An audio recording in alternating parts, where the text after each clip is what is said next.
नमस्कार दोस्तों। आज की वीडियो में हम लोग ऑर्थोगोनल मैट्रिक्स को समझेंगे और इस पर बेस्ड एक एग्जांपल भी करेंगे। तो ऑर्थोगोनल बेसिकली हमारे पास होता क्या है?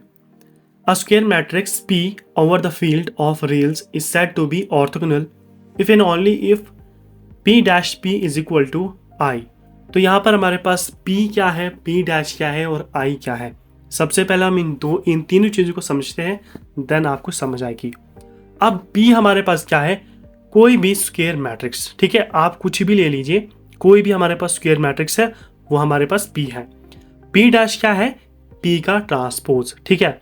अब ये आपको समझ आएगा जब मैं एग्जांपल आपको दिखाऊंगा, देन आपको उसकी चीज समझ आ जाएगी, ठीक है।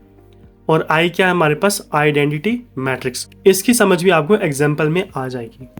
सो अगर आप इसको सॉल्व कर रहे हो इस एग्जाम्पल को, तो यहाँ पर आपको पता होना चाहिए कि अगर हमारे पास P ऑर्थोगोनल है तो उसके लिए कंडीशन क्या है? P dash P is equal to I, ठीक है। यानी कि P का transpose multiply by P which is equal to I होना चाहिए, यानी आइडेंटिटी मैट्रिक्स उसका बनना चाहिए, ठीक है, जब उसको हम मल्टीप्लाई करेंगे।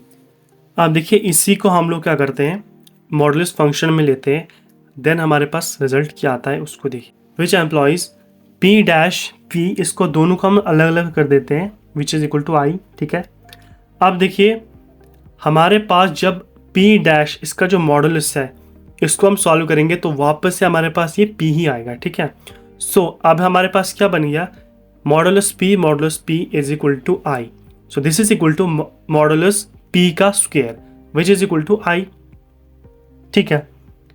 सो अब देखिए स्क्वायर आ गया हमारे पास, तो स्क्वायर को जब हम आगे भेजेंगे तो अंडर रूट हो जाएगा, ठीक है। तो हमारे पास क्या हो जाएगा? प्लस माइनस I हो जाएगा, ठीक है।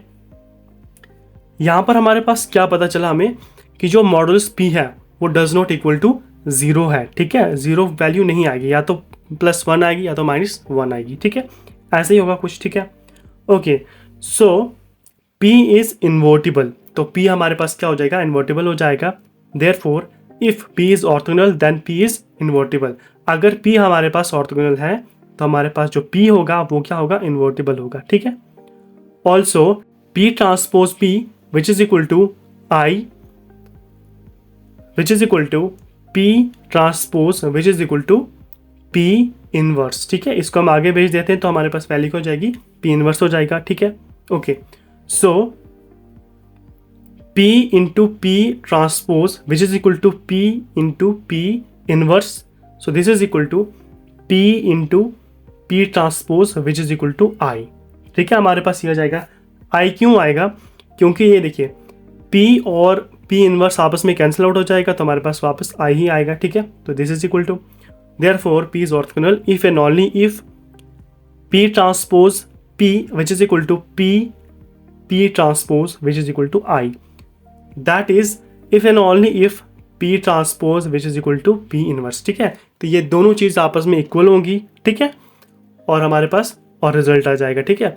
तो हो सकता है थियोरेटिकली आपको थोड़ी सी कन्फ्यूजन हुई होगी, तो अब हम एग्जाम्पल में इसको समझते हैं, आपको सारे डाउट्स क्लियर हो जाएंगे।